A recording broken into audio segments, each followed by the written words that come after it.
Olá, seja bem-vindo, seja bem-vinda. Vamos começar mais um Gravata Amarela Podcast. Afroche sua gravata, real ou imaginária, que o papo aqui hoje vai ser sério. O que é empreender em série? O que é um empreendimento em série? Hoje eu recebo um cara que sabe tudo disso, de empreender em série. Meu amigo dos tempos do Conselho de Jovens Empresários na Federação das Indústrias, Lísias Itapecuru, é economista. Isso. Do Instituto Brasileiro de Ciências Empresariais, do Grupo Dantas. Educação, conselheiro do Flamengo e mais um monte de coisa que se eu for ficar falando aqui, a gente vai ficar o tempo inteiro falando. E o Lísias é um cara que é exatamente a explicação do que é ser um empreendedor em série. É um cara que nunca para de criar novos empreendimentos. Alguns dão certo, outros não. Faz parte da vida do empreendedor. Lísias, obrigado, cara, por você ter vindo aqui. Fala pra gente, como que nasce você como empreendedor, como que é ser um empreendedor em série?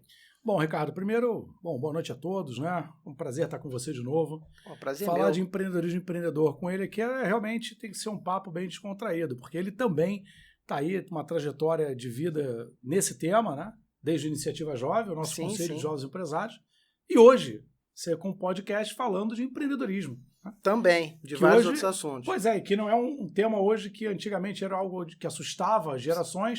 Hoje a gente já ouve falar em empreendedorismo dentro das escolas, dentro das universidades, dentro dos cursos de formação técnica, e ouvimos falar com um pouco mais de naturalidade nas novas gerações.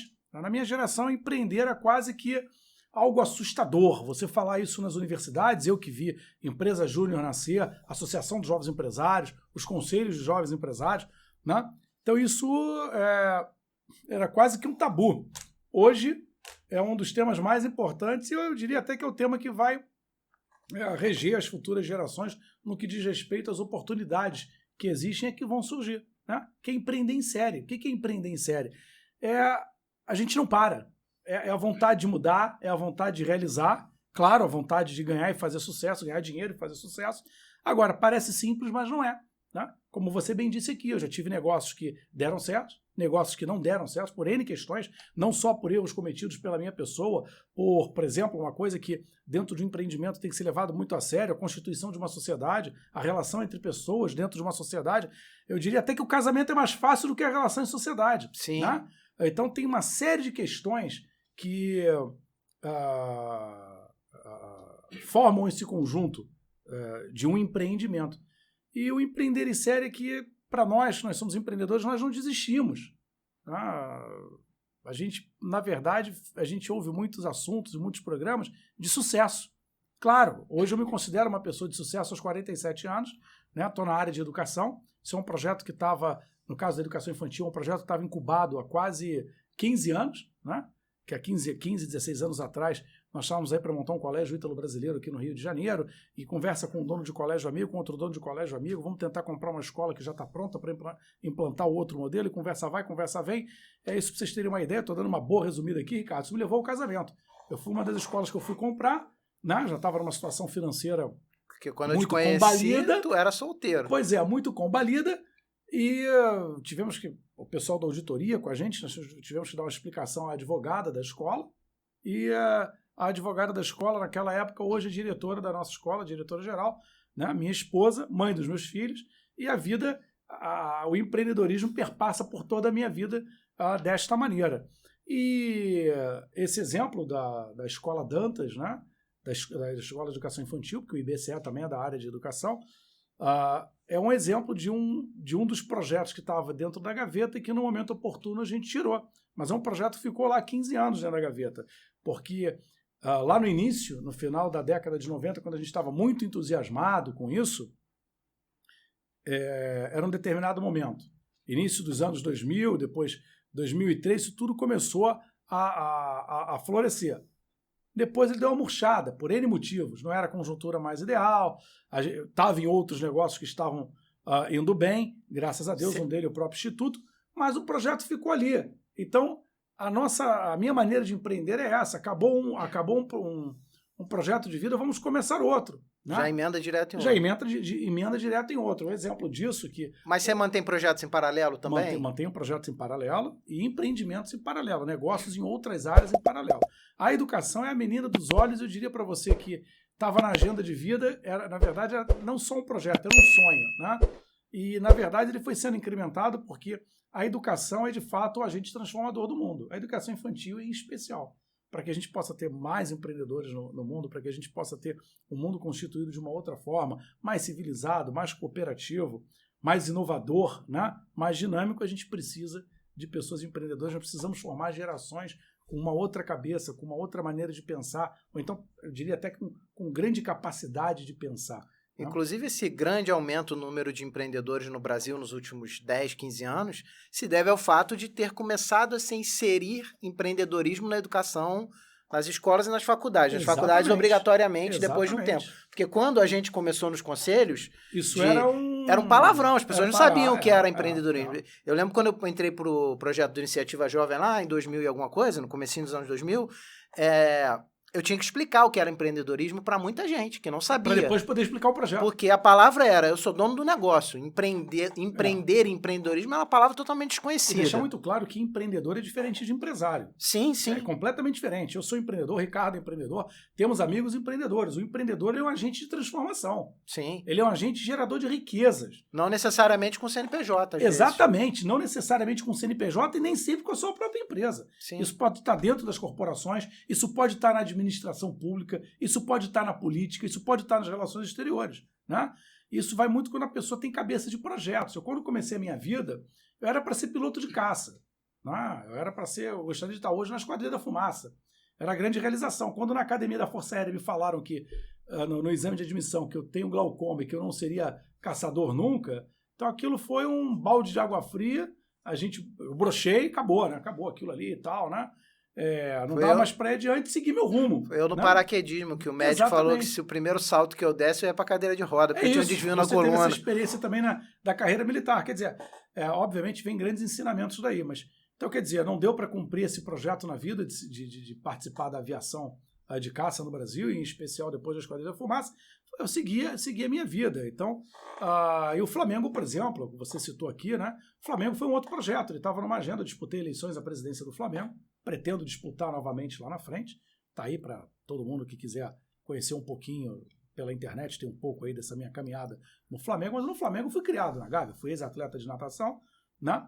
Membro nato dos conselhos, acompanhando meu pai nos conselhos do Flamengo, até que um dia eu falei, caramba, eu estou com a vida arrumada, eu vou me dedicar ao Flamengo. Não é possível que uma instituição daquele tamanho não consiga estar organizada e seja de fato do tamanho que nós imaginamos e que nós torcemos e sentimos que é o Flamengo. Que merece, né? Que merece. Então, obviamente, foi uma grande aprendizagem. Né? O Flamengo, de fato, é uma nação em todos os sentidos. E está aí hoje, na mão de pessoas com bastante capacidade de tocar o Flamengo, tanto é que o Flamengo é o que é hoje. Né? O Rodolfo Landim é até uma pessoa muito amiga, eu tive nas 2 chapas dele. Me elegi na primeira chapa, me elegi com ele agora na segunda chapa, participo do Conselho de Administração, mas estou muito satisfeito, no caso, com o Flamengo está em boas mãos. Mas o Flamengo era um projeto de vida. Era um projeto estar no Flamengo, realizar no Flamengo um projeto que nós temos, um projeto para o futebol, temos um projeto para a formação olímpica brasileira. Então, isso é empreender. Sim, isso que eu ia falar. O Flamengo não é meu. Inclusive, eu cansei de ver você nas conversas e tal, que o Flamengo tá misturado na tua vida que não tem como. Quem te conhece sabe que você é Flamengo. E que não Flamengo só como torcedor, sim, Flamengo sim. De viver a instituição. Flamengo torcedor e Flamengo um ex-atleta, Flamengo de viver a instituição e Flamengo na família, né? Porque todo mundo lá em casa, quando nasce, parece que a maior preocupação não é a certidão de nascimento, é o título de sócio proprietário. Aconteceu isso com meu pai, ele fez isso com todos os netos, né?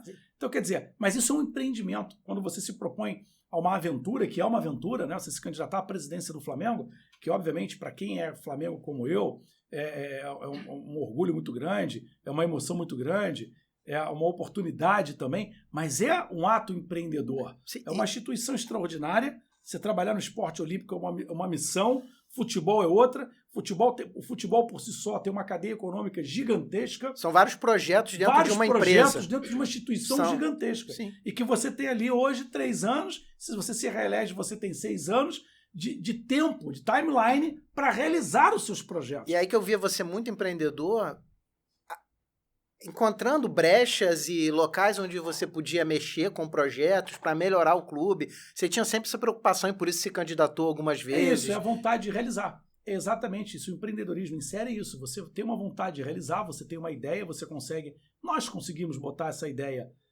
em prática através de projetos, mas isso não quer dizer que a coisa vai dar certo. Ainda tem esse Nem detalhe, sempre. Né? E também tem um detalhe que é importante dizer para quem está nos ouvindo, que nem sempre nós temos os recursos. Sim. Algumas vezes vamos com recursos próprios, né? Outras vamos convencer pessoas de acreditar nas nossas ideias, nos nossos projetos. As pessoas, ou seja, são chamados investidores, né? Em algum determinado momento, como a gente já passou por algumas fases de investidores anjo, hoje, graças a Deus, lá no Grupo Dantas já estamos em outro patamar na questão de realmente, quando trazer investimentos agora para os próximos anos, já no modelo de SA, mas aí são degraus que nós vamos subindo na vida e aprendendo. Agora, mesmo assim, continua sendo um ato empreendedor, porque você tem que convencer a pessoa daquela ideia, conquistar aquela pessoa, você tem que entusiasmar, que é outra missão do empreendedor.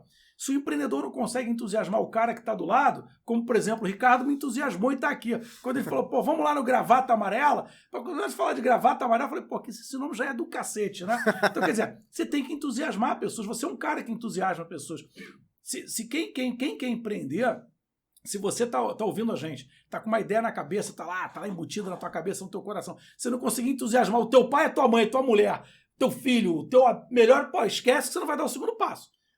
O primeiro ponto é entusiasmar pessoas, né? Depois você seguir com as suas ideias. E detalhe que é importante é acreditar. Acreditar. Você tem que acreditar e fazer os outros acreditarem. E fazer os outros acreditarem, mas acreditar em você. Porque quando você não acredita em você, o que acontece? Né? A gente não sai dando os passos. Aliás, nós saímos dando os passos convictos de que vamos acertar. Sim, às vezes erramos. Não, às vezes não acertamos nenhum deles. A verdade é essa. Mas eu quero passar para vocês que isso é um processo de aprendizagem. Isso não é à toa. Né? Sim, quando você erra, não pode servir de desmotivação. Errei, dei errado, fali, quebrei, acabei com o meu dinheiro, acabei com o dinheiro. Isso é parte do processo. Quem está, inclusive, investindo no empreendimento tem que entender que é parte do risco. Agora, isso não pode servir de desmotivação. Sabe por quê? Olha só, alguém te ensinou a ser empreendedor? Não. A mim também não. Me ensinaram a ser comerciante. Então, olha só. Pois é. Que é muito diferente. Muito diferente e tudo que você aprendeu não se aprende em faculdade, você sabe disso. Não. Veja bem, eu era para ser piloto de caça, como eu disse a vocês aqui. Tive uma experiência na engenharia aeronáutica no ITA. Fui fazer economia. Depois fui fazer relações internacionais. Me pós-graduei na área de ciências políticas e na área de ciências empresariais. Então, eu tenho uma boa formação acadêmica, mas esta formação acadêmica hoje, ela me permitiu uma visão de mundo, né? Ela me permite sentar com você, falar de N assuntos, Flamengo, política, empreendedorismo, sentar com quem está com a gente aqui, debater N outros assuntos. A gente ficou 4 horas conversando. Exato. Semana passada. Empreender foi como você disse. Quando eu estava lá estudando relações internacionais, por exemplo, eu já tinha uma empresa de importação e exportação. Foi a primeira? Eu ia te perguntar qual foi a primeira empresa. Foi a primeira. Não, na verdade não foi de importação e exportação. A primeira foi de artes gráficas de um amigo meu chamado Leonardo Fontoura, que nós nos conhecemos no curso de aviação civil. Que, como eu disse a vocês, eu queria ser piloto de caça, não foi possível. Eu tirei brevet na aviação civil, né? Piloto privado, depois piloto comercial, e conheci um amigo chamado... Chegou a trabalhar de piloto comercial? Não. Isso foi mais um carinho da família de cumprir uma frustração, porque piloto comercial, com todo respeito, é uma belíssima de uma carreira, os nossos queridos comandantes da aviação comercial, mas eu queria ser caçador. É muito diferente de ser... Eu queria pilotar um caça. Não dá para ser band-aid, né? Um Boeing 737, ou um antigo 747, o MD-11 da vida e tal. É muito diferente. Como eu disse, eu queria estar na esquadrilha fumaça, que é mais diferente ainda do que um avião comercial. Mas com aquele intuito de tentar superar uma frustração, tentar entender aquilo, eu fui para a aviação civil, foi uma experiência riquíssima, brevetei, né? Mas conheci o Leonardo Fontoura. O Leonardo tinha uma empresa de artes gráficas, o que talvez hoje o equivalente a designer gráfico, né? Sim. Mas ele dominava as artes gráficas, fazia coisas no Corel, fazia coisas que... Na época que só existia o Corel. O cara é até hoje, né?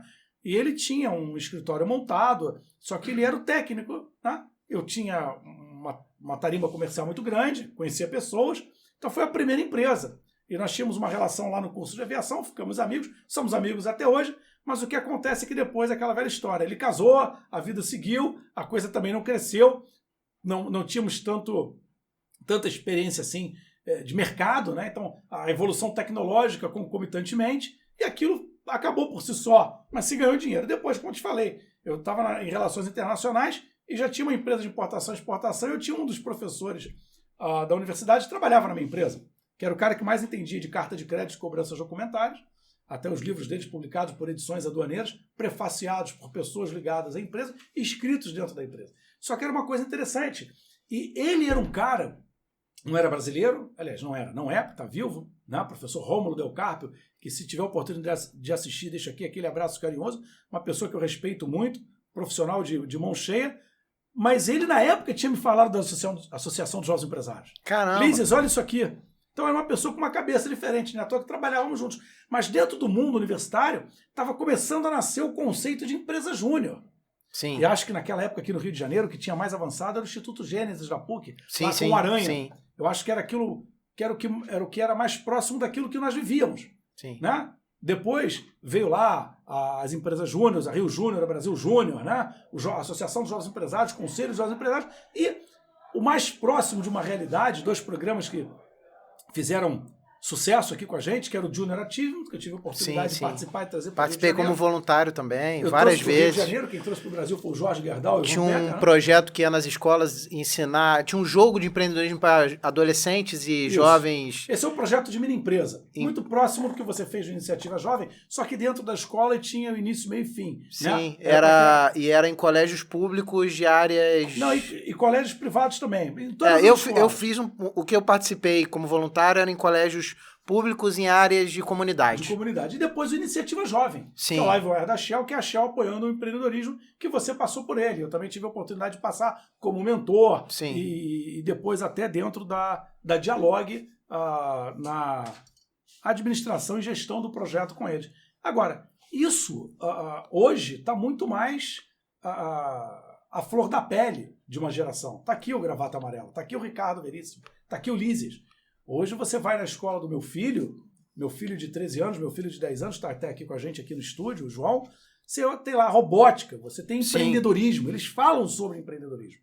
Fazem projeto de mini empresa. Exatamente, a minha filha de 15 anos, ela está numa escola no Rio de Janeiro, ela já está naquela pegada do novo ensino médio, tem aula de empreendedorismo, tem aula, estava no circuito de startups, papai, querem te convidar para ir na escola falar sobre empreendedorismo.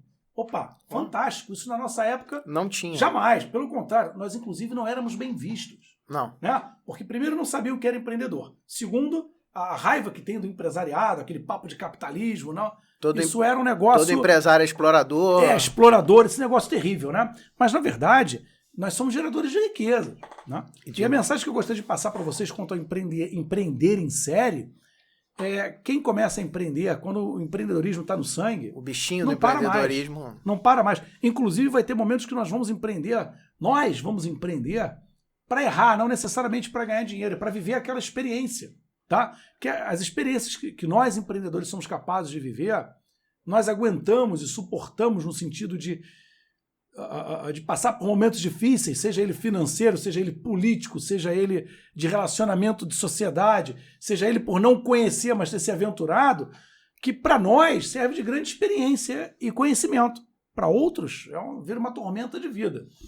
Então, empreender em série e ser empreendedor é muito de perfil, né? Porque, na verdade, o que nós, Elises e Ricardo, éramos antes? Nós éramos 2 diamantes brutos. Sim. Quem nos lapidou, tá? Sou muito grato à formação que tenho, mas eu aprendi com o mercado.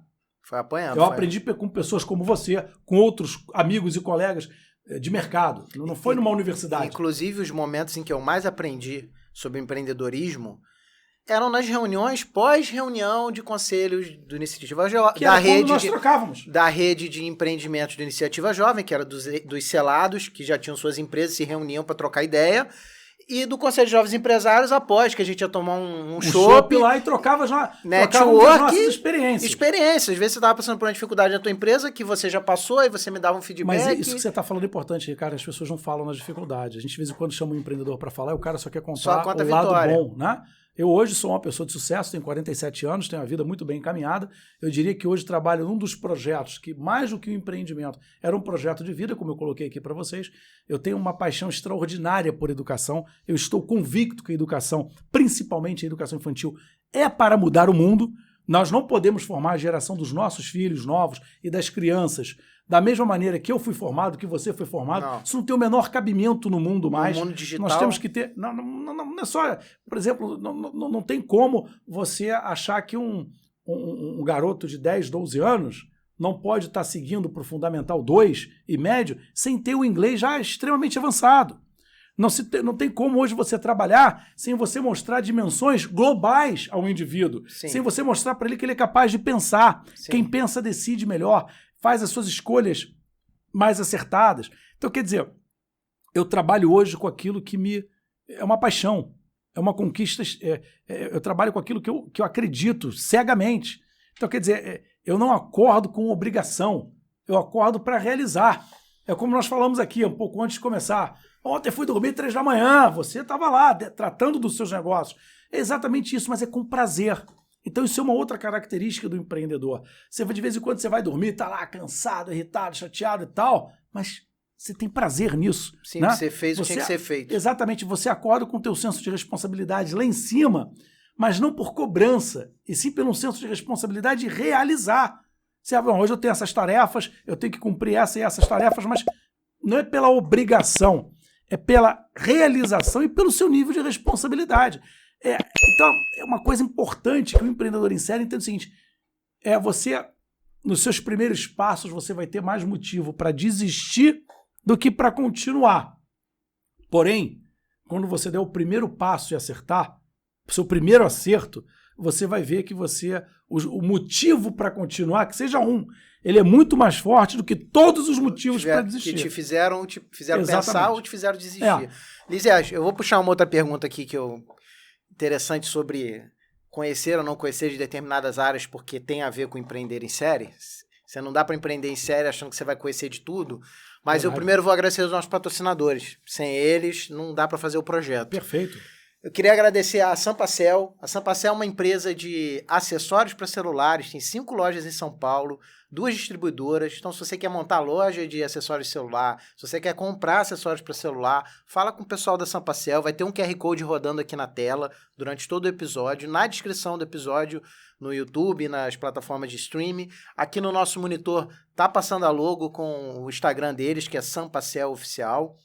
Então, se você precisa de acessório para celular, você quer conhecer dessa área, fala com o pessoal da Sampacel. Temos também a R Veríssimo Suporte e Tecnologia, está aqui no monitor. O site é rveríssimo.com.br. O que é a R Veríssimo? A R Veríssimo é uma empresa de informática. A gente atua com empresas que não têm departamento próprio de informática. Então, se você tem uma pequena, média empresa ou até uma média indústria e não tem departamento próprio de TI, não tem funcionários próprios de TI, nós fazemos o TI da sua empresa.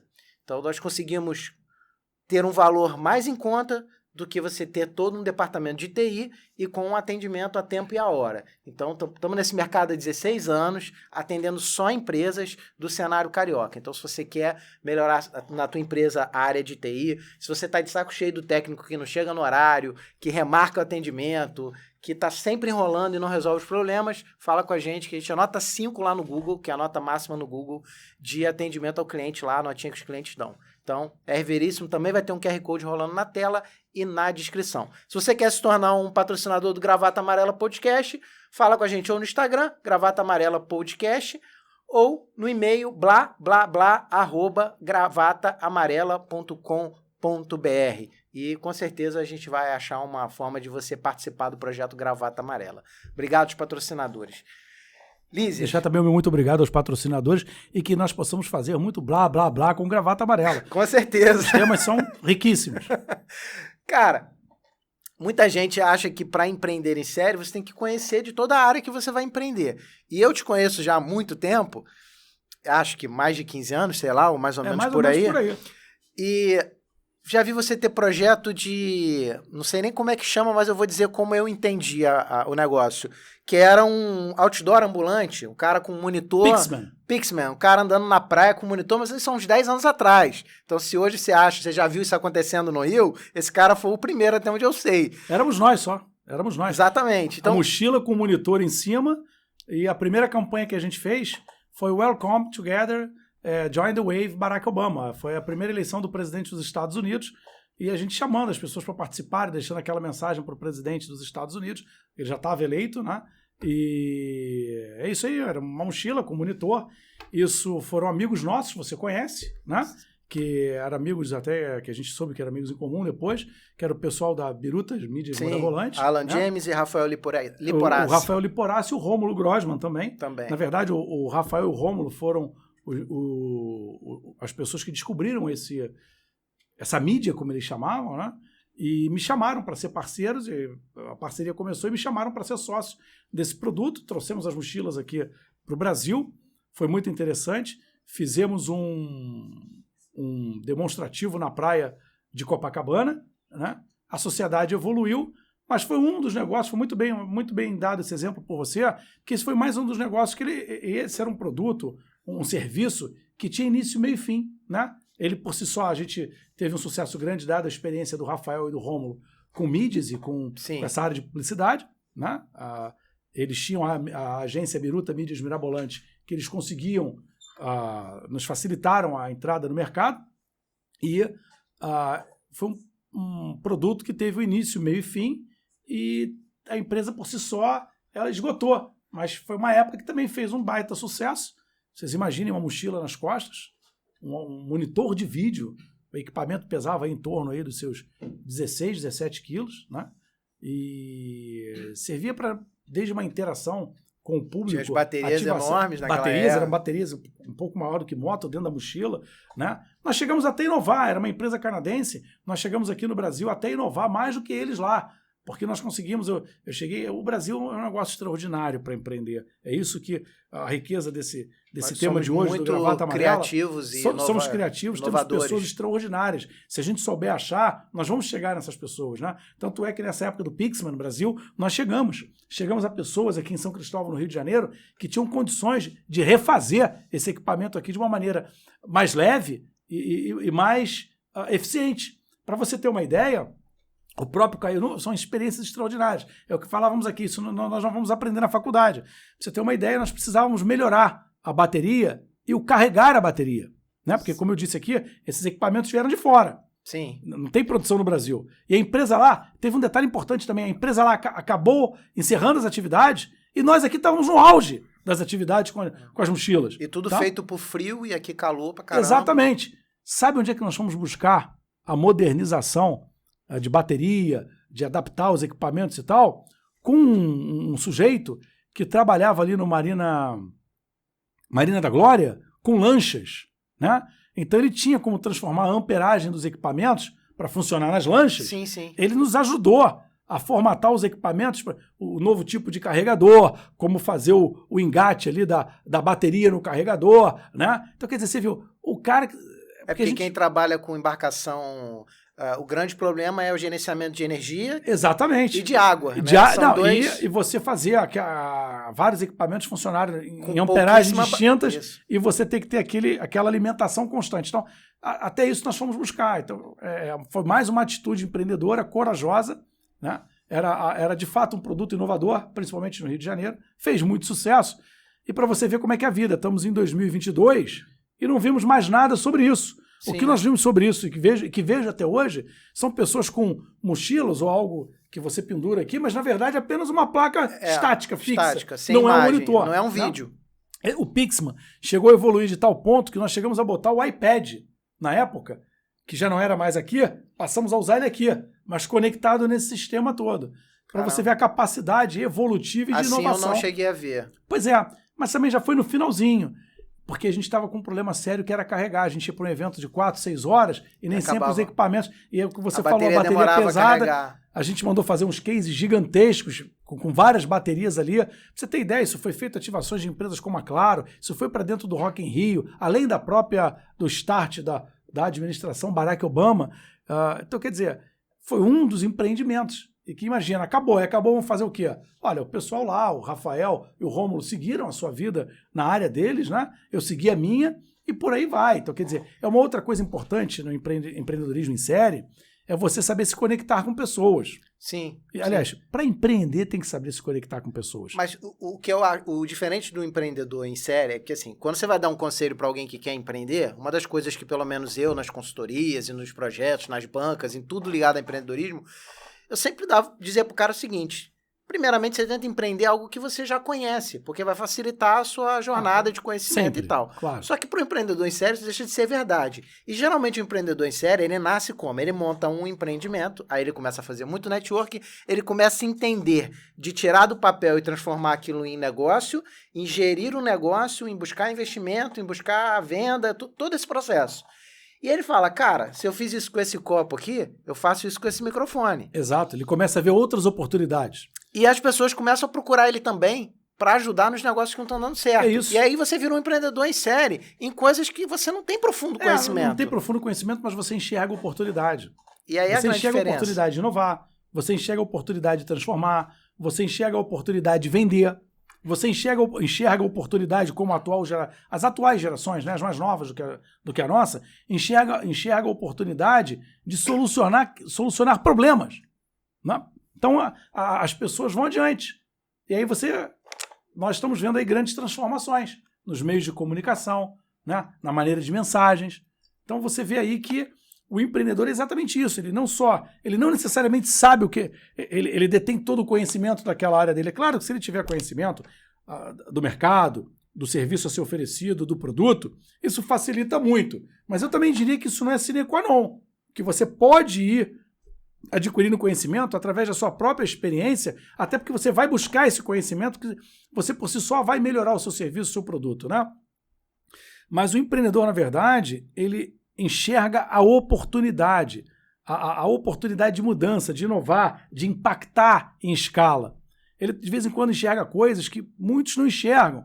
E aí é o que nós falávamos aqui no início. Ou ele está antes do tempo, às vezes. Ele está com um negócio que está adiantado. Adiantado, na verdade, está à frente do tempo. Aí é o que eu disse aqui. A gente tem que convencer as pessoas, entusiasmar as pessoas. Né? Então, e empreender em série é isso, porque você vai enxergar aqui. E o que acontece na grande maioria das vezes? Por exemplo, isso é uma coisa que é muito do meu perfil. A gente enxergou, montou o negócio, não temos a certeza se vai dar certo. Obviamente, hoje, com todos os níveis de responsabilidade que cabe, né? Quando você usa os seus recursos, os recursos de terceiros, você monta, você azeita a operação do seu negócio, né? Estrutura a área meio e alguém vai tocar, porque você já vai estar com outra oportunidade. Sim. É nessa fase que, por exemplo, eu estou, mas é uma coisa que você precisa de um nível de maturidade muito grande, porque você tem que entender, é uma coisa que você tocou e que é importante, vai ter uma hora que alguém vai dizer não para você. Não é bem assim. Não é assim que você deve fazer. E você está acostumado a fazer só do seu jeito. E aí o conselho que eu deixo aqui, é importante saber ouvir. Né? É o que eu brinco muito com as pessoas. Você tem que, o empreendedor, nós gostamos e precisamos ser assistidos. E nem sempre as pessoas que nos assistem, né, nos orientam, entendem isso. Eu não quero que a pessoa diga o que eu vou fazer. Eu sei, pombas, o que eu vou fazer. Eu quero que você me oriente se eu posso fazer melhor, mais eficiente, ou então me ajude a não errar. Porque quando nós erramos, e erramos com constância, óbvio, os nossos erros impactam não só nos nossos negócios, vamos impactar na vida dos nossos funcionários. Nós vamos impactar dependendo... Por exemplo, eu sou da área de educação. Um erro dentro de uma instituição de ensino, você impacta na formação, no quadro de docente, na comunidade escolar, lá na família do seu aluno. Olha, é uma coisa de alta responsabilidade. Então, quando você quer ser assistido, eu sou uma pessoa que adoro ser assistido. Quando eu estou vendo uma pessoa que é da minha área estar falando, não necessariamente, eu não estou nem dizendo que preciso de um diretor hard para isso. Eu estou dizendo uma pessoa falar, olha, vem cá, não seria melhor fazer assim? Aí eu quero que ela me cutuque, eu falo, peraí, o que esse cara está falando está certo. Aí o que cabe a gente, né? Pegar os nossos processos, as nossas ideias, melhorar, medir, melhorar e implantar novamente. Então a gente precisa ser assistido. Há muitos anos eu já aprendi a partir do princípio, mas a maturidade me levou a isso, de que eu estou sempre errado.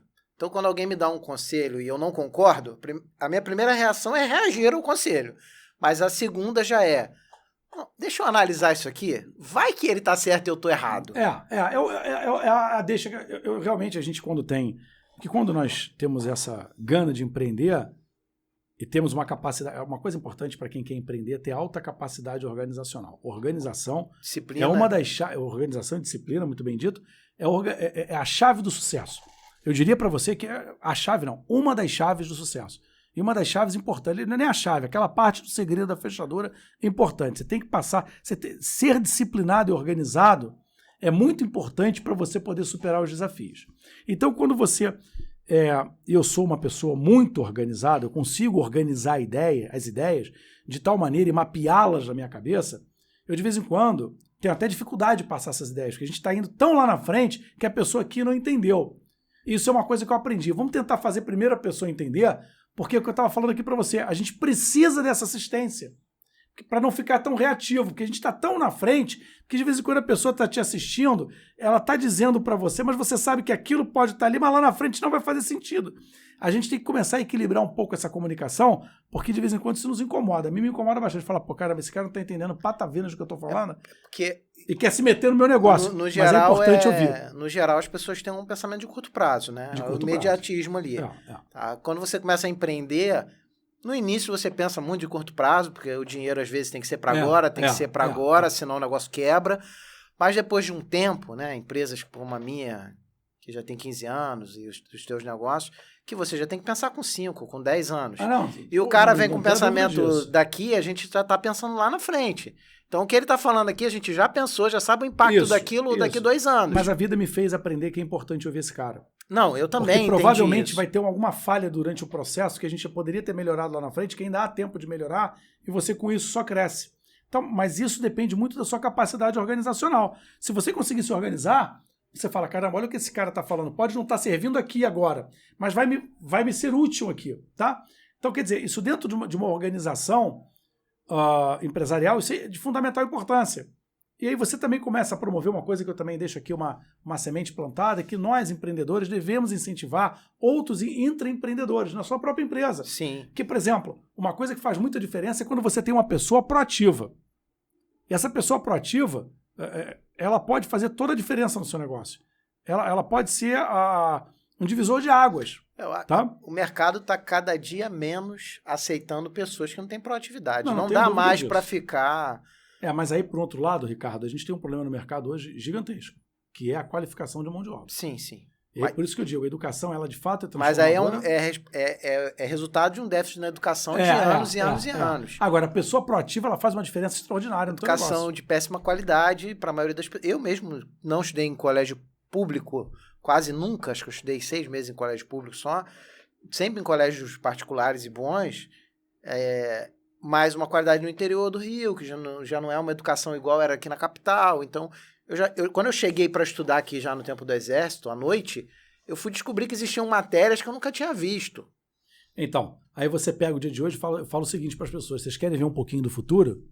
Olhem para dentro das escolas de hoje. Sim. Tá? Então, sim. Eu diria para vocês que a gente não tem um sinal vermelho aceso. E a gente tem um sinal roxo. Você tem aceso. Muita gente chegando na faculdade que o cara não sabe ler e escrever. Não, mas isso já acontece há bastante tempo. Sim, eu tô falando de 20 anos, pelo menos. Hoje a coisa está pior. Hoje, o que nós já vivemos, que já era díspare, a realidade de mercado, de necessidade de mercado, em todos os sentidos, para quem vai empreender, para quem vai buscar uma oportunidade, para o que se passa dentro da academia. Hoje eu diria, eu vou mais além. As novas gerações, ou a formação superior no Brasil começa a olhar para eles e muda, ou eles vão ignorar completamente e criar a própria. Aí se você pergunta para mim, Lízias, como é que você vê isso? Como é que você vê o processo da formação superior? Eu vejo o seguinte, quando você entra para a economia, são 4 anos, né? Quando você entra para a administração, quando você entra para ciências contábeis, para o direito, a medicina já um pouco mais, eu não vejo mais isso. As pessoas vão buscar a universidade para sempre. A universidade é um eixo de desenvolvimento de pesquisa, é a educação, é a formação continuada. Então, essa geração nova, as gerações novas, elas vão buscar por competências específicas. Então você, principalmente quem empreende, é um ambiente ideal para quem empreende. Você vai montar um negócio. Você vai montar um negócio na área da saúde. Então você tem que ter competências das ciências contábeis, você tem que ter competências da teoria da administração. E é o cara que ele não quer o diploma. Ele não quer o diploma. É o de menos, ele quer competência. Ele quer competência. Ele vai precisar de competências do direito, mas ele vai precisar de competências da medicina. Eu tenho cursos que eu fiz que eu nunca fui buscar diploma. Exato, você nada. Não tem. Pra mim não A gente precisa de um ambiente de formação superior que permita que aquela geração acesse competências específicas que ele vai usar. E essas competências, é um período que não tem fim. Porque o nível da formação superior e dos altos estudos, o que vai dar essa grande diferença o acesso e o nivelamento dessas competências, as dimensões dessas competências, conforme elas são úteis na vida aqui fora, seja na vida da ciência, seja na vida do empreendedor, das próprias empresas. Porque quando as empresas vão para universidades de primeira linha lá fora, como as universidades americanas, por exemplo, elas vão para lá para produzir dentro da universidade através da pesquisa aplicada. O que ela está levando lá para dentro? Ela está levando conhecimento testado e ela está buscando o quê? Pesquisa, inovação, ciência, competências específicas. Ou então ela vai para desenvolver essas competências no meio acadêmico, que é o meio que oferece a você os mais diversos laboratórios e os mais diversos ambientes de pesquisa. Aqui no Brasil, não. Aqui no Brasil, a gente vê que certas coisas, me permitam a crítica, né? Como é que você pode achar que uma pessoa vai fazer 4 anos de faculdade de administração custando R$159? Como negócio extraordinário, sim, através do EAD. A educação à distância, eu nem gosto muito desse nome. Eu diria que as ferramentas tecnológicas que podem ser aplicadas à formação e à educação são extraordinárias, mas se bem utilizadas. Sim. Agora, EAD a R$159, a R$49 um curso superior, você não pode achar que isso é uma coisa séria. Não pode. É uma crítica que eu quero deixar aqui construtiva. Não as instituições de ensino superior que praticam isso. Como negócio, é extraordinário. Vai ganhar no volume, sim, entende? Como estrutura financeira do negócio é bacana, a gente sabe disso. Tanto é que os fundos compram as instituições pelo volume de alunos que tem. Ela contrata o professor, ele dá aquela aula em vídeo uma vez, exatamente, fica lá até renovar, né? Cada exato. Agora, as instituições sérias e por excelência, elas não praticam isso, porque não dá para se formar pessoas assim. E nós temos que parar de falar para gerações novas que, olha, você tem que ter nível superior para você não ir preso. Olha, você tem que ter nível superior, porque se você fizer o concurso público, a sua remuneração aumenta mais um pouquinho. Olha, vai lá e faz a pós-graduação lá, tua estrito senso, que aí a sua remuneração aumenta um pouquinho mais. Você vai ser mais conceituado no serviço público. Não, tem que acabar com isso. Nós temos que dizer para as novas gerações o seguinte: mude o mundo. Vá buscar competências e realize os seus sonhos. Que de prateleira chega. A gente precisa de gerações. Olha só, vamos ver as pessoas que transformaram o mundo, né? As pessoas que transformaram os smartphones da vida, a maneira de se relacionar, a maneira de trabalhar em rede, o que você passou na Iniciativa Jovem, o que você construiu comigo nos Conselhos de Jovens Empresários, o que nós estávamos construindo? Uma rede de empreendedores. Sim. Que se conectam. Mudando a vida de outras pessoas, porque nós já éramos empreendedores. Exatamente. Então, o que acontece? Não adianta você ir para dentro das instituições de ensino, ficar 4 anos lá dentro e vir aqui para fora para uma outra realidade, que é o que acontece. As instituições de ensino superior e também as escolas de formação técnica. Se nós não olharmos o que as novas gerações estão demandando, esquece. O nosso problema educacional vai ser muito maior. Eu acredito que seja fácil de resolver, com perseverança e tempo. Lá na educação de base. Sim. Agora, essa galera que está lá na educação infantil, nas nossas escolas, ela não quer essa faculdade que está aí. Ela não quer essa universidade que está aí. Ela quer um ambiente de laboratório, um ambiente de produção. Algumas não querem nem a escola onde estão. Algumas não querem nem a escola onde estão. Voltando um pouco no assunto do empreendedorismo, mas tem a ver com a educação, como foi a criação do teu modelo de educação lá? Educação era um sonho seu, eu me lembro, você já era envolvido com educação há muito tempo, mas, de repente, educação básica. Em que momento surgiu esse projeto? Foi um projeto que você desenhou, primeiro você quis comprar um colégio, aí você já ia comprar uma caixinha pronta, com uma metodologia e tal. O Grupo Dantas de Educação, né? Isso. Ele tem um modelo próprio criado por vocês. Tem um modelo próprio. Em que momento você começa? Fala um pouco sobre isso. Olha só. Primeiro, só para fazer um alinhamento aqui no timeline. A gente ia comprar uma escola porque nós queríamos uma escola pronta, que, como eu te disse, né, eu ganhei uma missão aqui para montar um colégio ítalo-brasileiro.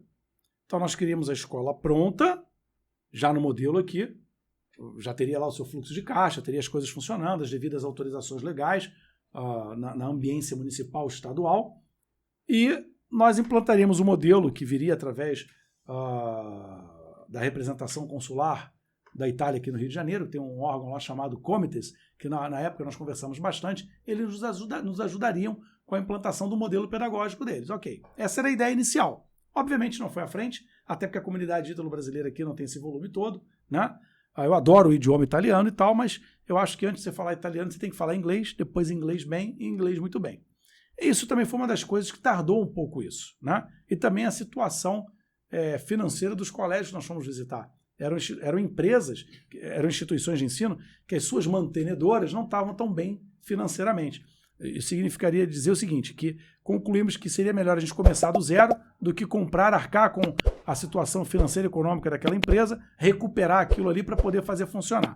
Então aí ficou parado, como eu lhe disse, aconteceu a Escola Dantas, a Escola de Educação Infantil nasceu no ano de 2017, da seguinte maneira. A gente tinha visitado vários imóveis nessa peregrinação por outras escolas, até a hora que eu falei, não vai ser agora o momento. A gente teria que fazer uma obra muito grande, na grande maioria dos imóveis e tal. Um dia, eu indo guardar meu carro na garagem, eu passei por uma ruazinha ali, nas Laranjeiras, e vi uma escola num determinado imóvel, que eu conheço o dono do imóvel, o dono dos imóveis daquela rua, e era uma casa pequena. Depois eu fui visitar aquela escola lindíssima, muito bem feita. Falei, caramba, se fizeram aqui, significa dizer que num dos nossos imóveis que nós temos, que você conhece, você esteve lá comigo, né? Que por acaso eu cheguei até a residir nesse imóvel, que é um imóvel grande, falei, lá é 6 vezes maior, vou fazer lá. Então nós pegamos, reformamos todo o imóvel, até porque é um imóvel próprio, então o risco diminuiria muito, e no decorrer da reforma, da confecção do projeto pedagógico, né, da confecção do projeto político pedagógico, a minha esposa, que tem uma formação e uma cultura muito grande, formação por excelência e uma cultura muito grande, ela criou o projeto Brasil dos Grandes Nomes. E ela me convenceu disso. É um projeto extraordinário, onde nós pegamos grandes nomes da cultura, da música, da ciência, né, das artes, até da aviação. Alguns desses nomes ela usou para batizar as salas de aula da escola. Então vou te dar um exemplo, que é um exemplo de muito sucesso. Né? Monteiro Lobato. Sim. Sítio do Pica-Pau Amarelo. Sítio do Pica-Pau Amarelo já está sendo usado pela 2ª ou 3ª vez dentro da escola. E dentro da dimensão do Sítio do Pica-Pau Amarelo, a gente atua e ministra e repassa toda a área de conhecimento daquela determinada faixa etária. Hoje, por exemplo, está sendo usado no Maternal 2. Ontem foi um dia interessante, que foi o dia do viajante. Claro que quem tem autonomia na nossa escola é o professor em sala de aula, mas esse fio condutor é o projeto Brasil dos Grandes Nomes, criado pela Ana Beatriz. E ontem o dia do viajante foi muito interessante, que os nossos alunos chegaram com chapéu, com óculos, está lá nas nossas mídias sociais, Escola Dantas Itapicuru, você dá uma olhada lá, está lá as crianças com óculos, chapéu, a mala de viagem e tal. Caixeiro viajante. Porque eles foram viajar para Taubaté, para o sítio do Juca. Então, Monteiro Lobato, que depois eles vão conhecer o sítio do Pica-Pau Amarelo, o Pirlim Plim Plim, né? O pó do Pirlim Plim Plim, que fez a boneca falante. Teve um ano que foi tão interessante, eu visitando a escola com um dos pais, tinha um cartaz no corredor do maternal, que estava dito lá o seguinte, que eles foram aprender a cor laranja, que a cor laranja é a mistura do amarelo com o vermelho. E a professora, na ocasião, a professora Ângela Nepomuceno, ela tinha feito isso porque a Emília contou para eles, a Emília, boneca que fala através do pó do Pirlim Plim Plim, né? Que o tio Barnabé, que eu acho que deu o pó para a Emília, se não me engano foi isso, eu também assisti o Sítio do Pica-Pau Amarelo, e que a Emília que explicou para eles como é que se faz a cor laranja, e que ela tinha a cor laranja no cabelo porque ela tinha o amarelo e o vermelho. Então isso estava escrito num dos cartazes espalhados pela sala desta professora. Então, é assim que Ana Beatriz imaginou que pudesse educar e pré-alfabetizar os nossos alunos e criar um modelo inovador. E o nosso modelo pedagógico é o sócio-interacionismo, porque a gente acredita que quanto mais interatividade, mais valorização da busca pelo conhecimento, mais entusiasmo pela busca do conhecimento. É aprender a gostar de aprender. Aprender a gostar de buscar o conhecimento. Aprender a gostar de aprender, exatamente como você bem disse. Então esse foi o modelo que a Beatriz criou. É um modelo de sucesso. Ele funciona muitíssimo bem. As crianças vibram, as crianças são alegres e buscam conhecimento através disso. Então quando você vê uma criança chega na escola, como eu vi, fantasiada de Emília, e olha que a nossa escola tem uniforme, você sabe disso. Sim. E um uniforme faz parte da regra da escola. Você vê uma criança chegar fantasiada de Emília e explica para o pai que o laranja é a mistura do vermelho com o amarelo, porque a Emília, que é a boneca que fala, porque ela recebeu o pó do pirlim plim plim. Tem pais que não conhecem o Sítio do Pica-Pau Amarelo como nós conhecemos. Eles são de outra geração. Né? Exatamente. Então é encantador ver isso. E por que nós começamos pela educação infantil? Porque a educação infantil é transformadora. A criança transforma a família. E a família de hoje precisa desse apoio da criança. A gente precisa mexer em valores e princípios que algumas vezes são distorcidos, algumas vezes são esquecidos, né? E a gente precisa disso na educação. Quanta criança muda em casa, né? Eu tenho um exemplo simples. Você é pai, você sabe disso. Um exemplo simples. A criança nos muda. Meu filho era pequeno, meu filho está com 21, fez 21 agora, dia 14, segunda-feira que passou aí. Parabéns, meu filho. Papai te ama muito. Isso aí. Ele era pequenininho, de maternal, alguma coisa assim. E ele chegou em casa e eu fumava. E ele foi falar comigo que o cigarro fazia mal. Que ele tinha aprendido na escola que o cigarro fazia mal, porque eu não parava de fumar, que ele não queria ficar sem pai. Cara, eu parei de fumar por causa disso. Então, a criança, ela leva a transformação para dentro de casa. E, às vezes, os pais não tiveram... A maioria das vezes, os pais não tiveram a condição de ter a educação que dá para os filhos. Porque exatamente. A intenção do pai procuram o melhor. Então, o meu filho teve uma educação melhor do que a minha. É isso. Porque eu proporcionei para ele, até onde me deu, uma educação melhor. Então, aí o filho, ele vai ter uma educação melhor e traz isso para casa e isso transforma o lar. Por isso que quando a gente fala, não é um papo político, né? Não é um papo populacionista, de populismo, né? Um papo... É o que eu digo para os pais. Quando os pais vão lá visitar a escola, que eu peço que, quando possível, seja marcado, porque eu gosto de estar com as visitas, né? A gente conversa, explica o modelo pedagógico. Fazer uma jornada, né, na escola. Mas explico isso, mas eu faço questão de conversar e falo para o pai o seguinte. Eu sei que você está nos visitando, vocês vão visitar outras escolas, visitem, mas façam a seguinte pergunta, para quem eles receberam. Como é que vocês veem os próximos 5 e 10 anos da geração do meu filho? Se conseguirem responder lhe dar essa resposta, você vai ficar um pouco mais seguro, que é para isso que eu estou aqui. Eu vou lhe dar essa resposta. Só vou conseguir lhe provar daqui a 15, 18 anos pelos motivos óbvios, mas nós estamos convictos disso, sabemos como vamos fazer. Que essas crianças serão diferentes no futuro. Exatamente, é esse fio condutor que nós levamos para a sala de aula e que o professor pragmatiza e realiza. Tá, agora, quando você tem a direção de uma escola que consegue apontar, ou pelo menos dizer para você como esta direção enxerga os próximos 5 e 10 anos de uma geração, que tem tudo a ver com o papo que nós estamos tendo aqui, né? Porque é o que eu falo para o pai, olha só, você quer um engenheiro do MIT? Você quer um advogado formado na Sorbonne, ou com especialização lá? Não tem problema. Isso é fácil, só depende de talão de cheque. Você pagar o cara para trazer para resolver o seu problema. Né? Você quer contratar um jogador para levar para o Flamengo? Só depende do talão de cheque. Né? Eu diria até mais, você quer levar um jogador do Flamengo hoje? Também só depende do talão de cheque. Agora, nós queremos uma pessoa para mudar o mundo. Aí eu quero uma pessoa que eu quero que ela pegue a minha empresa, sacuda de cabeça para baixo. Eu quero que ela pegue o mercado, sacuda de cabeça para baixo, diga que está tudo errado e que ele vai transformar isso aqui. Onde é que está esse cara? Quem está formando esse indivíduo? A Dantas. Nós estamos formando. Nós estamos formando para isso. Quando a pessoa é capaz de pensar, ter senso crítico, a criança é capaz de ter uma visão global, tanto que a gente brinca na Dantas, né? Um dia Dantas, sempre Dantas. O João, que está aqui conosco no estúdio, um dia ele chegou para mim e falou: papai, por que você não cria o Dantinhas? Aí eu falei: caramba, o que é um Dantinhas? Explica isso para mim. Ele tinha se baseado na história daquele Toy Story do Garfinho. Sim. Se eu não me engano, é o 3 ou 4, um dos últimos, eu fui ver com eles. E aquilo entusiasmou ele a criar: papai, cria o Dantinhas. Explica para os alunos o que é ser um Dantinhas. Que é isso que a gente está falando aqui. Então, sim, ficou ele me cobra lá: papai, cadê lá O quadro dos Dantinhas, quer dizer, o que é um Dantinhas? É ser cordial, é ter boas atitudes, é ser empreendedor. Se você pegar o folder da escola, tá lá, inovar, liderar e empreender. São conceitos que são trabalhados lá desde 1 aninho de idade, no maternalzinho.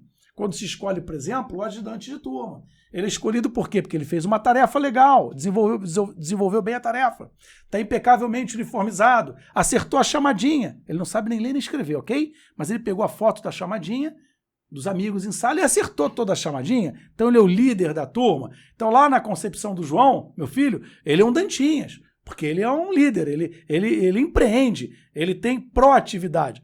Então você vê, meu filho que hoje tem 10 anos, está aqui conosco no estúdio, falou, papai, uma vez Dantas, sempre Dantinhas. Então você vê, isso entusiasma na educação. Lá, para você ter uma ideia, os alunos saem de vez em quando, vão para outras escolas, são transferidos, de vez em quando gostam de... Tem pais que gostam de escolas de etiqueta, eu falo, olha, a escola é para você ou para o seu filho. Então isso tem uma diferença muito grande. Sim. Aí quando volta lá da escola que saiu, tá lá na calçada passando pela nossa escola, o que a criança faz? Quer entrar. Outro dia teve aniversário de um aluno nosso. Tem saudade do colégio. Que mora no mesmo condomínio de outros alunos, né? Aí a mãe foi lá comemorar o aniversário na escola e falou assim, eu posso convidar o fulano de tal, que o fulano de tal é ex-aluno aqui, mas é muito amigo dele. Não, o fulano de tal não é ex-aluno, o fulano de tal é um Dantas. Claro que ele pode vir. Uma vez Dantas, sempre Dantas. Então, quer dizer, a gente tem esse entusiasmo com a educação e a gente começou, Ricardo, pela educação infantil por isso, por acreditar que as novas gerações podem ser o que nós estamos fazendo aqui hoje. Podem ser transformadoras e a gente gostaria de ver uma geração que não passasse por tantas dificuldades como nós passamos quando a gente abre a boca e fala assim, eu sou empreendedor. Olha, não, hoje eu quero ver uma geração, é o que eu digo, olha, a gente passou aí pelo momento delicado, estamos passando com essa questão da Covid-19, eu brinco, olha, a cura da Covid vai sair daqui de dentro. Ué, daqui a 20 anos... Sim. Tem um médico formado por ali, tem um cientista formado por ali, tem um farmacêutico formado por ali, né? Ou então alguém, não com esses títulos necessariamente, mas com competências essenciais, como eu disse aqui, que vai falar, olha, peraí, aquilo que eu vi, porque a criança viveu isso tudo, sentiu. Sim, né? claro. Aquilo que eu vi, não, nunca mais vai acontecer. Aí nós vamos ver que vai ter um ilustre brasileiro que vai descobrir que um comprimido de sei lá o que resolvia todo esse problema. Então é mais ou menos por aí que nós acreditamos e fundamos a Dantas para isso. Que nós queremos, a criança por si só é extraordinária. Então nós queremos pegar essas crianças extraordinárias e formar adultos, jovens extraordinários. É só continuar. É isso, é só continuar. Cara, como eu já disse, te conheço há um bom tempo, independente de eu saber, porque você já me falou que tem projetos de expandir o grupo, né? As escolas. Independente disso, eu já sabia que isso ia acontecer, porque tu é empreendedor em série. Por isso que eu te chamei aqui, para falar desse assunto. Como que é? Porque uma coisa é montar, uma coisa é estar redondo, estar funcionando, agora você vai replicar. Vamos replicar. Replicar é outra história. É. Porque não é mais o Lízias que vai estar lá o tempo todo, talvez, exato. Porque ele vai ter que se dividir entre 2 unidades. Talvez não vai dar, não vai estar, não tem como estar. Talvez um pouco de tempo em cada lugar, mas nunca o 100% ali vigiando, chocando o negócio, né? Exatamente. A Ana Beatriz também não vai ser possível estar nas 2 unidades 100% do tempo, e o problema é que todo empreendimento que cresce passa.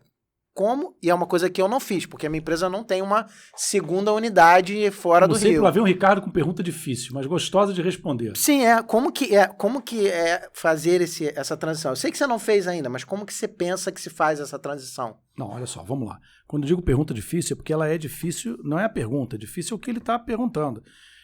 Não é que não fizemos ainda, já fizemos sim, tá?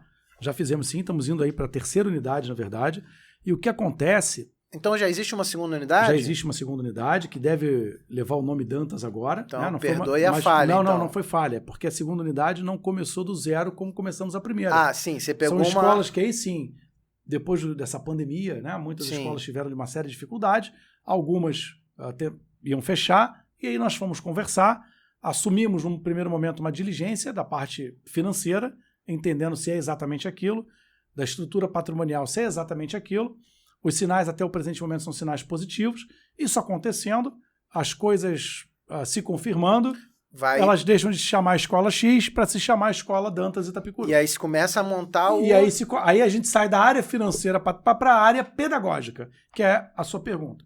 Então, Mas para isso... Mas não é só pedagógica, não. Não, exatamente. Administrativo, financeiro, é tudo que envolve. É tudo, mas essa sua pergunta, ela tem a ver com um ponto que nós falamos aqui no início do bate-papo.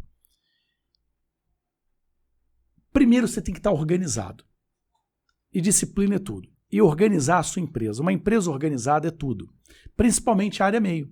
Mas tem um problema. Quando você começa errado para arrumar a casa... Não. Aí você vai levar um outro tempo para arrumar. Eu comecei errado quando eu comecei. Comecei errado por N motivos que não daria... Teria que ficar 3 dias também, olha só, mas vamos deixar claro que não existe começar certo, né? Não, mas... Vamos dizer começar organizado? Eu comecei um pouco desorganizado porque...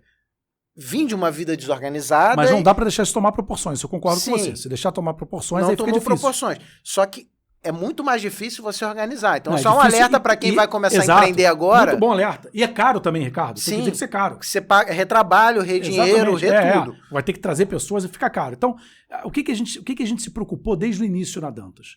Ter um modelo pedagógico sólido e um projeto educacional sólido. Então, o modelo pedagógico, no início, a gente estava convicto do sócio-interacionismo e trouxemos consultores para botar isso, dar uma forma a isso. Ok. Nesses consultores trouxemos, inclusive, pessoas que foram professoras dos nossos filhos. Ou seja, a gente já tinha visto ela atuar e aquela professora falava a mesma linguagem que a gente.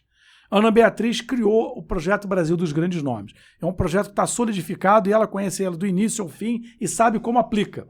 Ela montou todo o modelo de estrutura de material, que é uma outra coisa interessante.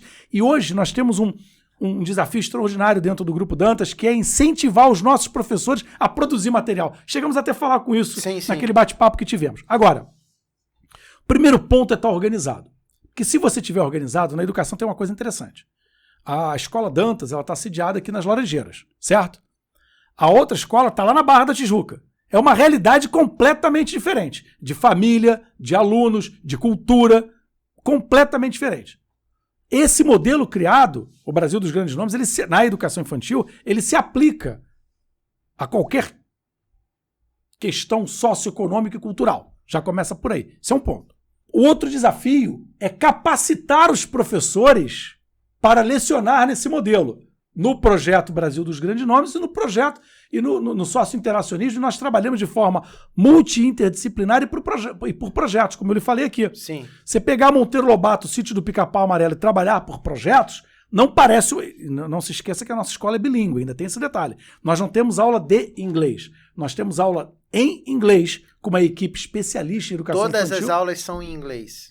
Vou explicar muito rapidamente aqui para voltar a essa passagem. Isso que é uma dúvida que eu... É o seguinte, como eu lhe disse aqui, nós trabalhamos por projetos, né? Como ele deu o exemplo aqui do Sítio do Pica-Pau Amarelo. A educação infantil é composta por rotina, né? A criança tem uma rotina dentro da instituição. Até porque é integral também. Exatamente, temos horário integral. Exatamente. Como é que nós fazemos? O que nós queremos com a educação infantil e o inglês? Nós queremos que até a pré-escola a criança seja capaz de virar a chave, ou seja, capaz de pensar em inglês. Então ela não tem uma aula de inglês. A gente tem uma equipe especializada em inglês para educação infantil, que é a TLW, a The Learning Way. Tá? Eles ficam 3 dias na escola, inteiros, e eles trabalham no timeline. Então, por exemplo, se naquele determinado dia tem uma oficina de culinária e está no timeline daquela turma de inglês, aquele momento da oficina de inglês da oficina de culinária vai ser todo em inglês. Então, se eles vão, por exemplo, ontem, como eu disse a vocês, foi o dia do viajante. Se a hora de ir para o sítio em Taubaté, o sítio do Juca, tivesse no inglês, a ida a Taubaté seria toda em inglês. Se cai na aula de música, a aula de música é toda em inglês. Se cai na aula de teatro, aquele momento do teatro em inglês. E depois, as professoras regentes, dentro da unidocência, continuam os outros 2 dias da semana trabalhando especificamente expressões idiomáticas e a oralidade em inglês. Então ela chama para o pátio, ela vai chamar em inglês. Ela chama para a hora do almoço, ela vai chamar em inglês. E as crianças começam, porque a criança aprende de forma extraordinária, começam a se comunicar em inglês. E se a família reforça em casa, sabendo o idioma, ou tendo facilidade, ou buscando instrumentos para isso, aí fecha a questão do bilinguismo, do programa bilíngue na escola. Bom, mas voltando aqui ao assunto de replicar, temos que capacitar o quadro de docentes. A equipe. Tanto no modelo do Brasil dos Grandes Nomes, quanto no modelo da TLW. A diferença é que a TLW tem um sistema de capacitação de professores de inglês. E está funcionando muito bem. Então, a TLW hoje ela tem como replicar, porque ela já faz isso em outras instituições parceiras dela. Tá? Ela é especialista em educação infantil, então ela é um parceiro que está conosco e vai seguir conosco nessa empreitada aí para outras áreas da cidade do Rio de Janeiro. Agora, começa na organização. Organização administrativa, você ter todas as áreas, não adianta você ter unidades em localidades XYZ e criar a área meio naquela unidade. Não, a área meio do Grupo Dantas, ou seja, fica na mantenedora, toda a área meio. Contabilidade, financeiro, compras, estrutura patrimonial, mídias sociais, TI, é a área meio. É esses setores, eles servem a todas as unidades escolares, tá? Então já não precisa replicar por aí. E você sabe muito bem, a própria R Veríssimo sabe disso, monta para isso, as tecnologias nos ajudam, né? Então a gente vai desde telefonia por IP até servidor, a VPN, e as pessoas conseguem estar conectadas, ou seja, e a gente criou um modelo do seguinte: quando você está no maternal 2 ou na pré-escola, a professora regente do maternal 2, do projeto Sítio do Pica-Pau Amarelo, ela é a coordenadora do projeto. Então a professora regente da unidade Barra, da unidade A, ela vai falar com esta professora coordenadora do projeto. Claro que a professora lá na unidade tal, ela vai colocar o molho dela em sala de aula. Sim. Mas tem uma coordenação central desse projeto. Que o projeto... que vai balizar ali para a coisa não sair. Estou dando exemplo do Sítio do Pica-Pau Amarelo, como Vinícius de Moraes, como a professora... Temos uma professora que usou os Jogos Olímpicos e Paralímpicos como ferramenta pedagógica. Foi espetacular. Então, ela coordena isso e aquele modelo é capilarizado dali da unidade 1 da Dantas, né, aqui nas Laranjeiras, para as outras escolas. A diferença é que o molho em sala de aula, o tom é dado pela professora local. Mas então o projeto é coordenado de uma única fonte. Tá? Então, os deveres saem dali, as atividades saem dali, né? Já na pré-escola já tem a gente chama dever de casa para o pai entender, mas são as atividades complementares em casa.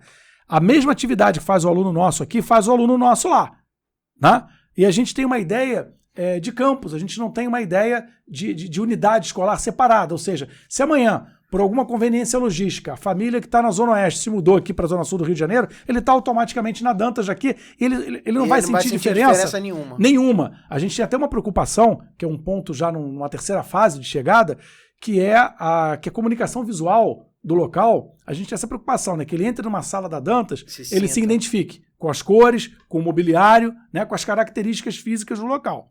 Isso também é um desafio, mas é possível fazer, porque a própria Ana Beatriz providenciou isso também. Ela conseguiu fazer uma harmonia de cores, de paleta de cores da escola, que se você fizer uma escola aqui, acolá, você consegue, dentro da sala de aula, harmonizar a percepção e conectar o aluno mais rápido com esse ambiente. Ele vai se reconhecer no mesmo local. Exatamente. Agora, como eu te disse que a pergunta é difícil, porque isso é um trabalho dioturno, de domingo a domingo, como a gente falou aqui. Porque, primeiro que a gente está aqui no podcast, mas porque é agradabilíssimo, a gente está pensando na escola. Eu estou em casa, eu estou pensando na escola. Beatriz está em casa, está pensando na escola. A gente senta para bater um papo de amigo, vai chegar um momento que vai falar dos negócios. E a gente está pensando na escola. Então, quer dizer, a gente não desliga, né? Faz parte. E replicar, a gente chegou nesse momento de replicar a escola já no seu 5º ano. Eu quero até deixar aqui para todos que estão nos ouvindo, nós começamos com 5 alunos, Ricardo. 5 alunos. Não preciso dizer que do ponto de vista pragmático, deficitário, sim, N claro. Milhões de preocupações, e está aí o sucesso. Tá? Agora o sucesso não é porque é um projeto bem feito, não é porque encontrou um modelo pedagógico e o Projeto Brasil dos Grandes Nomes, que é um projeto extraordinário que foi criado por ela, não é só isso, é a dedicação, da hora que acorda e durante o sono. A gente não para, né? E quem trabalha com educação não tem um dia igual ao outro. Não tem um dia igual ao outro. Os desafios nunca são iguais. Os desafios não são iguais. Exatamente. O que também, a mim, por característica, me motiva muito. Tá? Então, quer dizer, mas é um orgulho muito grande, e é o que nós falávamos aqui no início do bate-papo, que a gente já passou por derrotas. Eu já tive empresa que não deu certo, né? Que perdi grana. Eu tive 2. Exatamente. Então, quer dizer, a gente hoje chegar no setor de educação, que é um sonho, sempre foi um sonho, um projeto de vida, no 5º ano da Dantas, e já está sendo replicado o modelo para uma outra região da cidade do Rio de Janeiro, isso para a gente é uma vitória total. Né? Eu deixo aqui até, aproveito para cumprimentar todos da nossa equipe, que tem gente lá conosco que está desde o primeiro tijolinho. Então, quer dizer, é super importante isso. Mas é um desafio extraordinário, Ricardo, e não é fácil. Quando eu disse que não é fácil, é porque você, por mais que tenha todo esse desenho na tua cabeça, tá vendo a tua operação ali, e tem uma outra coisa, né? A gente não depende só de tecnologia, porque tecnologia, se você tiver recursos financeiros, você compra a tecnologia. A educação tem uma variável importantíssima, que você não vai viver sem ela, que é o recurso humano, né? É o professor. Não tem então, jeito. É de fundamental importância a qualificação continuada e a formação continuada desse quadro de docente, senão um modelo desse não vai funcionar, entende? Até porque você tem características diferentes, regiões geográficas diferentes do seu aluno, da família, da comunidade escolar, né? E isso complica bastante. Se você não tiver tudo organizado, você pode tropeçar e aí o tombo pode ser grande. Porque não é só uma questão do tombo financeiro, né? Do tombo econômico. É uma questão, quando você está numa área como a educação, você tem a credibilidade envolvida, tá? Você mexe com a vida de todos, você mexe com o futuro de crianças, né? Então é uma coisa bem séria. Então é uma pergunta difícil que eu disse pela dificuldade e pela dimensão do desafio. Mas nós já estamos aí no 5º ano da educação infantil e replicando o modelo. Então isso eu diria hoje aqui para quem está nos ouvindo, com muito orgulho, que isso faz parte daquela gota de sucesso, né? É um negócio que está indo bem, graças a Deus, mas vem de muita aprendizagem. Sim, muita experiência, muitos anos de vida. E também de muitos erros cometidos e erros que vivemos para que não possamos errar mais hoje, né? Às vezes o cara deixa de empreender por medo de errar, por medo de quebrar. Eu diria que a gente aprendeu com os próprios erros. Então isso também foi uma coisa na vida que eu diria até que a forma mais barata de se aprender é com os próprios erros. A segunda forma mais barata de se aprender é com o erro dos outros. E depois são as formas mais caras. É aquele velho ditado, não pague para ver. Porque a gente não está dizendo aqui para você o que você deve fazer, porque sabemos de tudo. Nós estamos dizendo aqui para vocês o que vocês devem fazer ou o que vocês não devem fazer, porque nós passamos por isso, ou acertamos ou erramos. Então, fica aí a dica, né? Ouça a voz da experiência, procurem ouvir aqueles que têm um pouco mais de tempo de vida do que vocês, porque isso nos ajuda bastante. Então aqui estão 2 caras aí já com alguns fios de cabelo branco. O Ricardo tem mais cabelo do que eu, mas são branco por tudo que nós passamos, né? De aprendizagem na vida. Então, a gente tem muito a contribuir com as novas gerações do que diz respeito a empreender. A gente tem muito a contribuir com as novas gerações do que não devem errar, né? E do que devem acertar.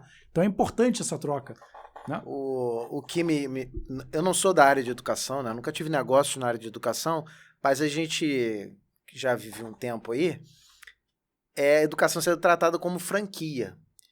E replicar um modelo não significa transformar franquear uma escola numa franquia. É bom você saber, a Dantas não vai ser transformada em franquia. Porque, não falando mal de franquia, tá? Mas para mim não se encaixa no modelo de educação uma franquia. No modelo de educação tradicional. Talvez num curso de inglês, num curso de alguma coisa, esse modelo de franquear se encaixe. Opinião, tá? Mas na educação infantil, você tá certo. Não encaixa pelo seguinte, quando você pensa não encaixa, mas tem. Mas tem. Mas eu acho que não encaixa, pelo seguinte, porque se preocupa só com replicar a cor, o modelo. Exato. A cultura, que é o mais importante. Dizer uma coisa, eu posso mais adiante nisso. Você tocou num tema, como sempre, você é muito corajoso. E eu, como também sou corajoso e gosto desses desafios, gosto do seu tom de empreender e de debater temas, que isso é uma outra coisa que eu conheci poucas pessoas na vida até o dia de hoje, assim, que nem o Ricardo. A gente toca em temas que são temas difíceis de serem tocados, a gente incomoda pessoas, né? Mas é uma verdade. Agora, quanto ao mérito do negócio, eu bato palma. Me foi oferecido.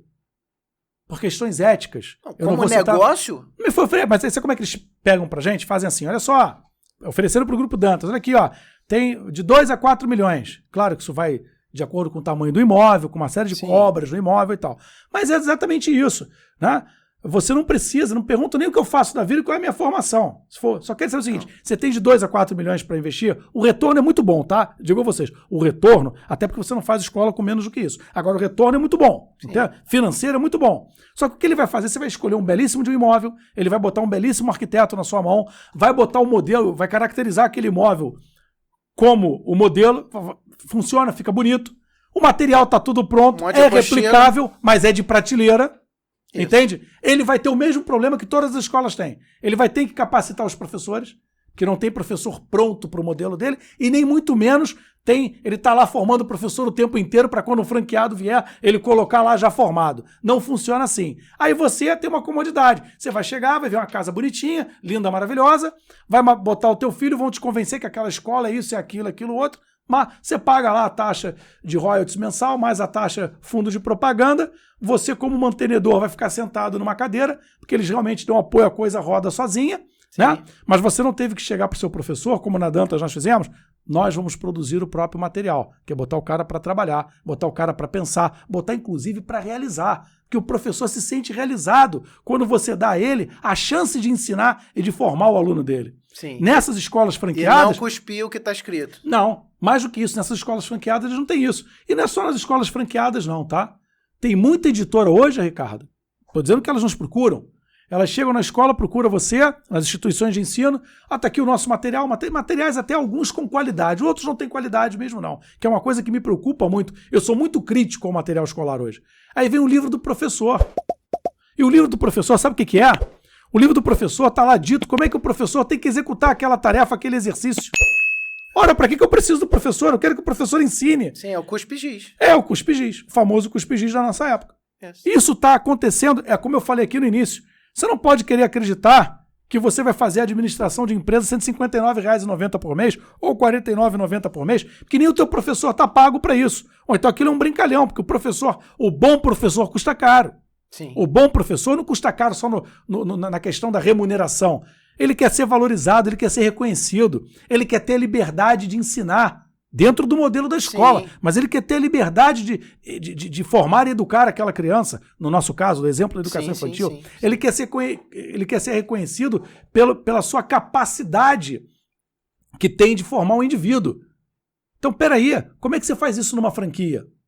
Não é bem assim. Não estou aqui tirando o mérito de modelo de negócio. Como negócio, você vai pegar 2, 3, 4 milhões de reais, vai aplicar, vai ter o retorno, porque a educação ela é algo necessário numa sociedade, só que, lamentavelmente, é o que eu estou dizendo aqui. A educação de prateleira, olha, a educação é um negócio tão ruim, que os fundos de investimento estão todos em cima da gente.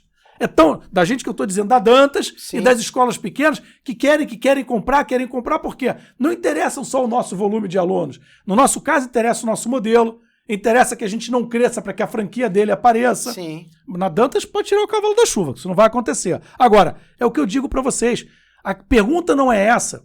Eu gostaria que esses fundos olhassem para as escolas como nós, e nosso sistema, que são sistemas diferenciados, e nos ajudassem a crescer, mas não replicar como franquia, a replicar áreas de conhecimento, vamos formar novos professores. Mas aí tem que pensar a longo prazo. Pensar a longo prazo. E outra, nós não estamos propondo a formar indivíduos de prateleira. Sim.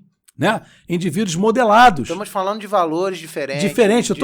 Eu tô querendo formar indivíduos que lá na frente, eles vão contestar tudo isso. Mas não vão contestar por contestar, vão contestar porque ele fala, peraí, para tudo. Isso não serve.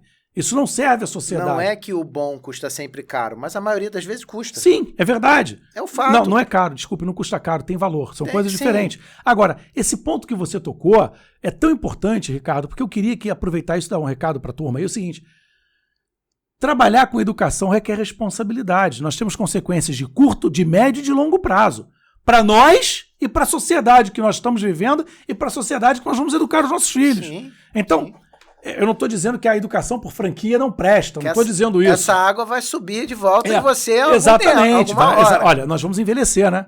As gerações novas vão cuidar da nossa. Então, quer dizer, eu não estou dizendo que a escola XYZ de franquia não presta. Não é isso.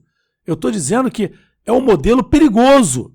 Perigoso. É um modelo que você praticamente cria um parâmetro para a formação de um indivíduo e tem que ser aquilo e acabou. É uma caixinha.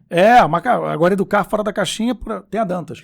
Venham para Dantas. Lísias, cara, o papo tá maravilhoso, só que a gente já tá 1h20 aqui. É isso aí, tem o tempo, né? Sempre tem o tempo. Porque por mim isso não tinha hora para terminar. A gente ficava aqui 3 horas, mas não é possível. A gente pode voltar, gravar um segundo episódio, uma próxima vez. Isso é um prazer. E falar em outro assunto e tal, porque o papo aqui, você viu, flui, né? Mas é sempre assim, né? A gente sentou para conversar semana passada, ficamos 4 horas conversando. Isso que a gente falou um pouquinho de empreendedorismo, um pouquinho de educação, não falamos totalmente de Flamengo e não entramos na política. Não. Que é uma coisa também que passa pelas nossas veias. Exatamente. Né? E tava só nós dois. E não falamos de Brasil.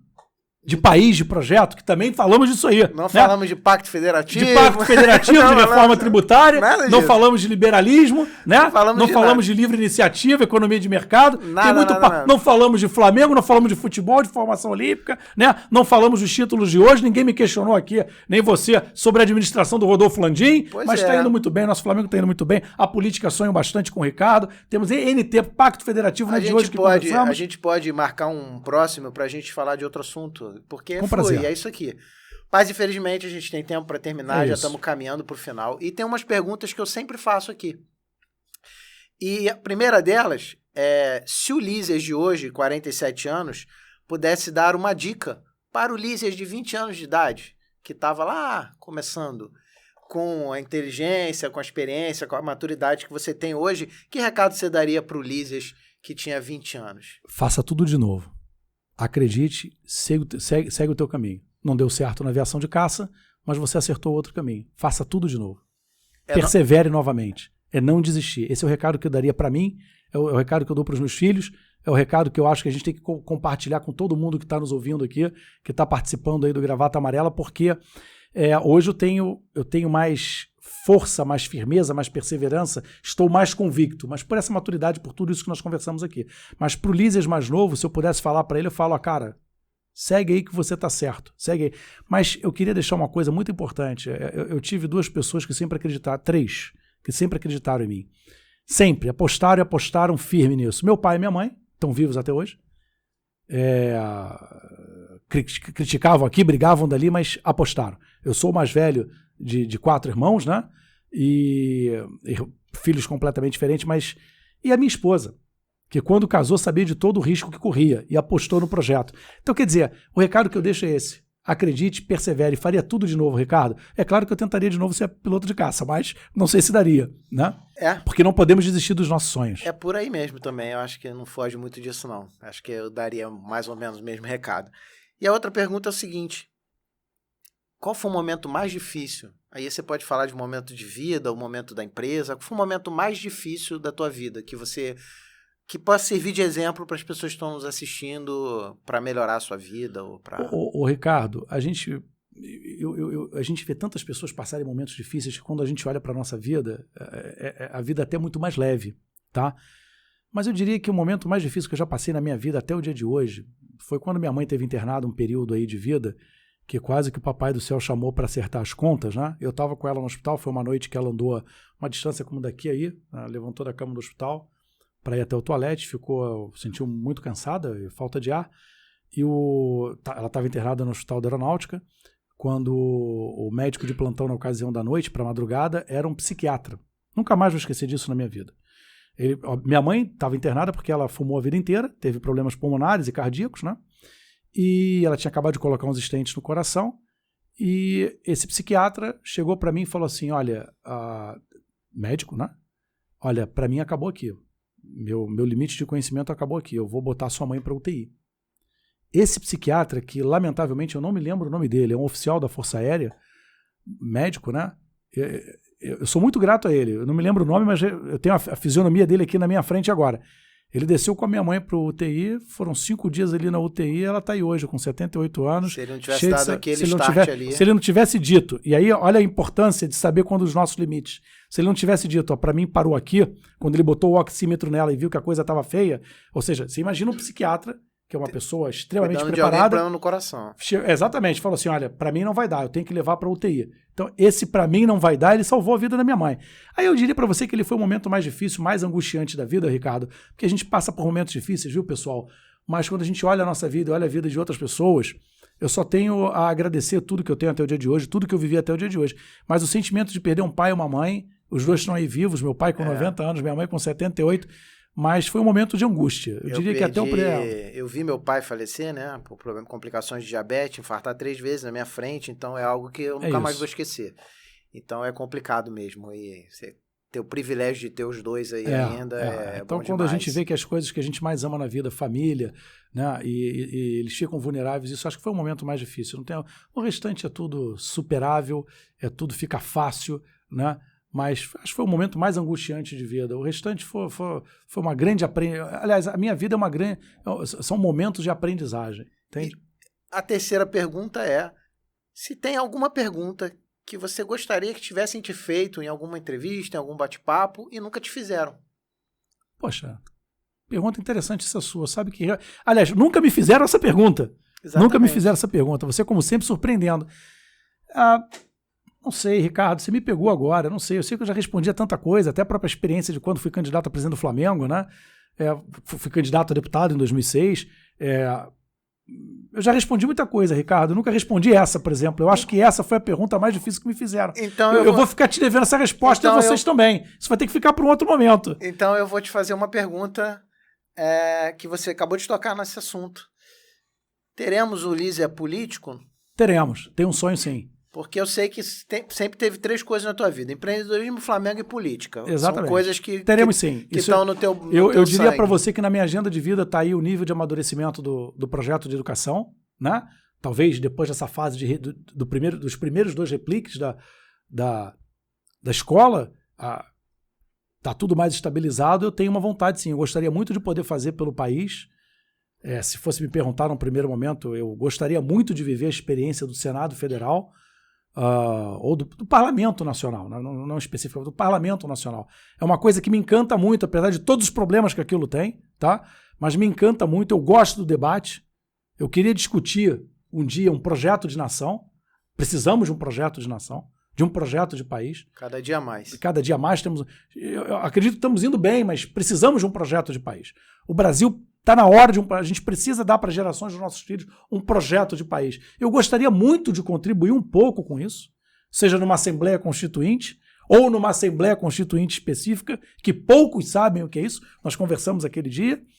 Mas gostaria sim, Ricardo, de contribuir. Eu acho que esse momento vai chegar.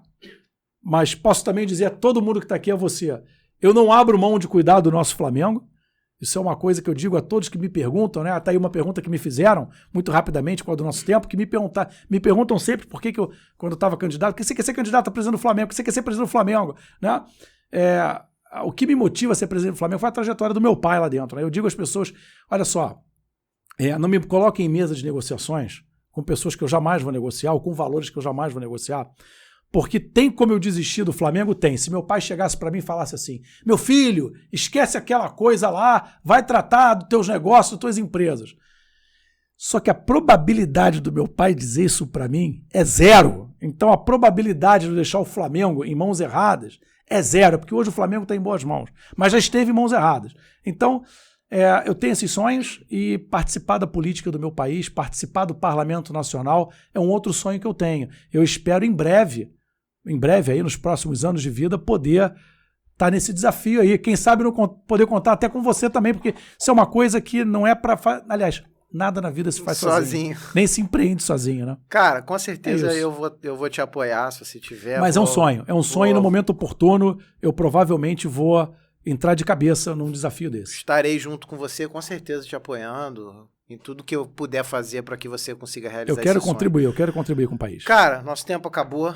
É isso. Obrigado pela tua presença aqui, cara. Foi um papo muito legal. Eu que te agradeço. Eu fico lisonjeado de você ter vindo.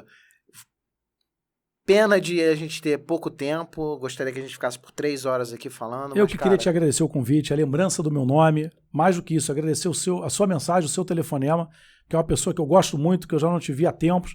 Saber que você está aí sempre inovando. Fiquei muito feliz. Você é um cara que eu sempre admirei, um cara que eu gosto de coração. Quero agradecer aos teus patrocinadores por poder proporcionar esse momento e outros que a Gravata Amarela vai nos trazer aí. Quero agradecer o meu filho que está aqui no estúdio, com 10 anos de idade, veio aqui acompanhar o pai. Valeu, Quero João. deixar esse legado aí pro João. Viu? Obrigado, filho. Papai te ama. Você ter vindo aqui me encoraja também. Deixar um beijo para meus outros 2 filhos e para minha esposa também. E a todos que nos ouviram. Ricardo, sempre que você convidar, eu espero poder, quem sabe, em breve, ser parceiro do Gravata Amarela, porque você merece. A tua proposta é espetacular. Se Deus quiser. Eu torço por você, eu gosto de você. E o meu muito obrigado por estar aqui. Foi um privilégio poder estar com você aqui. Obrigado. E a vocês, um beijo. Muito obrigado mesmo. Obrigado, você que assistiu Gravata Amarela até aqui. Fiquem com Deus, um grande abraço e até o próximo Gravata Amarela Podcast.